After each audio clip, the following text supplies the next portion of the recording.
When I found out that my boyfriend had tried to secretly record me during sex, my world turned upside down. It wasn't like I caught him in the act or anything dramatic like that. No, it was far more insidious than that, a quiet betrayal that festered under the surface until the truth finally emerged, forcing me to confront everything I thought I knew about him, and about us. It started on an otherwise normal day. We had been dating for over a year at that point, living together for about 6 months. Things were good, or so I thought. We had the occasional argument, as any couple does, but I was happy. We shared similar values, laughed a lot, and had a connection that felt real. I never saw this coming.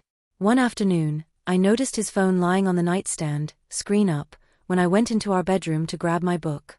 It was flashing with notifications, and I wasn't snooping, I swear. I simply walked by and saw something I wasn't supposed to see. A notification had popped up from a cloud storage app, showing a prompt to back up new files. Normally, I wouldn't have paid much attention, but something about the timing felt off. I had this strange feeling in the pit of my stomach, the kind you can't shake once it takes hold. I don't consider myself paranoid or prone to jealousy, but that notification triggered a wave of discomfort, something primal, like an instinct warning me to pay attention. I hesitated, feeling ridiculous even as I reached for his phone. My fingers hovered over the screen, but I stopped myself. What was I even looking for? I tried to push the feeling away, but it wouldn't go. Instead, I told myself that maybe it was all in my head and walked out of the room, pretending like nothing had happened.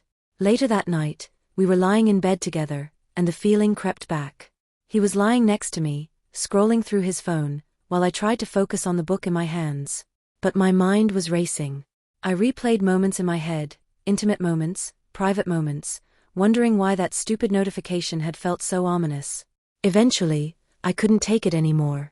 I put my book down and told him I needed to ask him something. He gave me a curious look, like I was about to ask what we should have for dinner tomorrow. I asked him if he'd ever taken pictures or videos of us, during. My voice was steady, but my heart was pounding. He laughed, assuming I was joking, but when he saw that I wasn't laughing along, his expression shifted. A brief flicker of panic crossed his face, but it was gone as quickly as it came. He said no, of course not, and looked almost offended that I would even ask. For a moment, I felt guilty. Maybe I had overreacted. Maybe I was being irrational. But something wasn't adding up. The next few days, things felt weird. He acted normal, like nothing had happened, but I couldn't stop replaying our conversation in my head. I couldn't let go of that gut feeling that something was wrong. So, against my better judgment, I checked his phone. I know it was a breach of privacy, but I couldn't shake the nagging suspicion. That's when I found it, the video. He had hidden it in a folder, tucked away so neatly that I almost missed it. It wasn't just one video though. There were several, and the dates stretched back months. My mind went numb as I clicked through them. There I was, unaware, naked and vulnerable, in moments I believed were shared between just the two of us. I stared at the screen, trying to comprehend what I was seeing. It felt like a dream, like something that couldn't possibly be happening to me. My first instinct was disbelief. There had to be some mistake. This couldn't be real. But the more I watched, the more my stomach churned, and the heavier my chest became. I couldn't stop watching. Each video was like a punch to the gut, a reminder of how exposed and violated I had been, and I didn't even know it.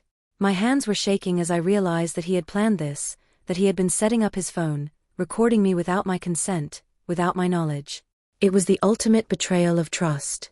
In that moment, I felt a flood of emotions: rage, humiliation, sadness, confusion. I couldn't understand why he would do this.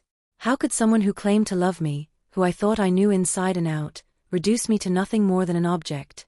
How could he violate my trust in such an intimate and cruel way? I felt sick.